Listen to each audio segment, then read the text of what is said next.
Hello, I'm Dr. Gurung. I'm a consultant psychiatrist. I finished this book, Limitless. This book is written by Kwik. I found this book while listening to some of the podcast and the webinar workshop that the author does in YouTube. I found those while listening to them while driving from my home to work, which normally takes 50 minutes drive one way. So I use that opportunity to train my brain to listen to a podcast to upgrade my brain. There were a couple of things that which I've learned from this book. There are a lot of things, but just want to summarize, divide into four parts. Number one thing which I've learned from this book is I've realized brain is like a muscle, which also needs a continuous kind of training and exercise. The concept which I found really fascinating about this book is I've learned the new technique of speed reading. I use this technique while reading this book. Normally, it takes me 1 week to read a book which is 200 to 250, but this book is 375, and with the help of a speed reading, I was able to finish this book. Uh, so, number one, how to read with speed and also to retain this knowledge. They use the concept of faster. If you have to break the faster in alphabets, F stands for you need to forget and the prior knowledge that you have, and you need to have a concept that a student concept to learn. A is to act. Act is, you need to have active kind of attention while you read. S is a state of mind. So state of mind, it also depends that when you want to take some new information, you have to be conscious about the state, whether you are happy, sad. That also impacts the information that you are going to retain. T starts with teach. Whatever knowledge that you have get, it's also important to teach. And I've realized that the videos that I make is also one of the concept where I want to see how much I have retained those information. Then E comes with you have to enter in the journal. So whatever I read, I also make a habit of doing a journal on that, and I write in a piece of paper like this. The last is R. R is to review and feedback. So now when I'm making the video, one of the things that I'm going to do after some time is I'm also going to reflect and review how much I have improved in making a video, as well as imparting my knowledge. So just to summarize, the first thing which I found is fascinating about this book is speed reading, and they use the concept of faster, which is F, forget, A, act, S, state of mind, T is to teach, E is to enter, and R is to review and feedback. So this is number one concept. The second concept which I have also discussed in my recent webinar is 5M. Number one, M is mindset.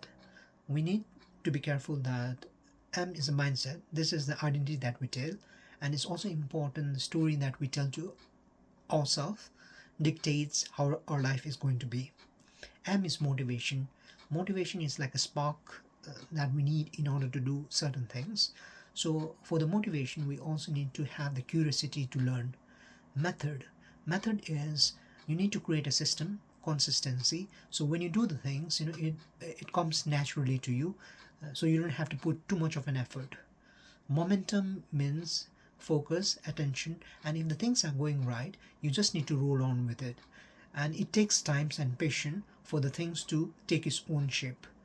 Number 5 is meditation, which I found it very helpful. And one of the things which is suggested from this book is when you read a book, they use the method of prodrome, that is, which I use for my speed reading, which I found helpful.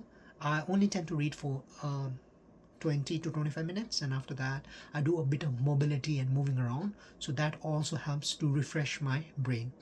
So the second concept that I've discussed is 5M, which is mindset, motivation, method, momentum, and meditation. Now the third concept that they have described, and they have also compared our brain with the AI. So in this, and the author have, in a very clever way, um, try to um, try to differentiate the difference between a human mind and AI. So the four things that our human brain, uh, at this current age and state, is capable to do, which the AI is not able to do, is number one, creative thinking, critical thinking. They are able to analyze the data that we have.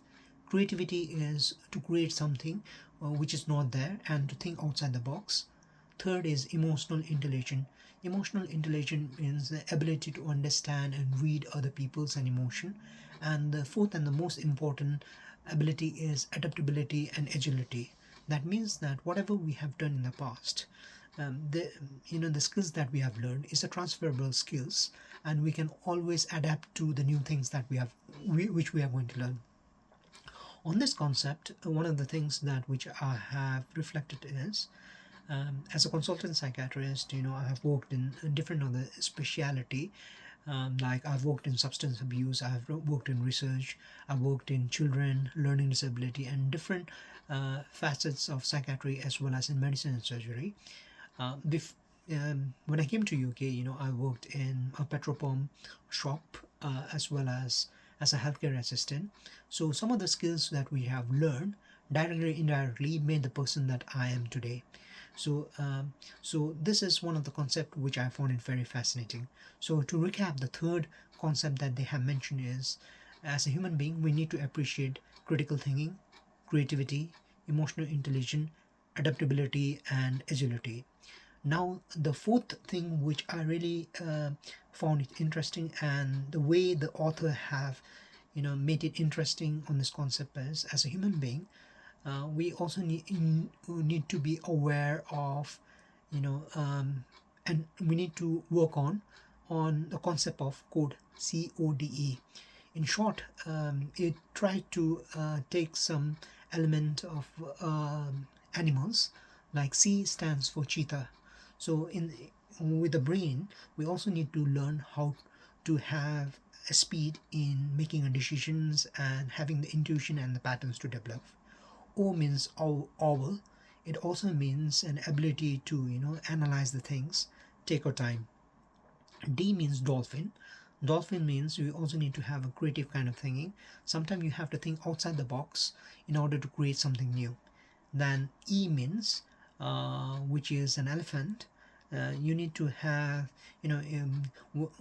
when we learn something, we can use different concept. Like for me, it's not just a book that I read in order to learn something new. I also watch YouTube. I also wanted to find a mentor who has got better knowledge and skills than me, and I interact with them in order to get more information. Sometimes I also use the concept of discussing with, if I really wanted to know something, I try to find the people on that area, and I love to have interaction with them to learn something new. Okay, so the fourth concept that they have described is code, CODE. That is, we need to be aware of to be like a cheetah, like an owl, D like a dolphin, and E like an elephant. And just to end up this video, I've ranted a lot. With the brain, we also need to be careful how to supplement the brain. For that, we need to be aware of the diet. And I've realized in the last 6 months, I have been able to restrict sugar. So I haven't had any soft drinks.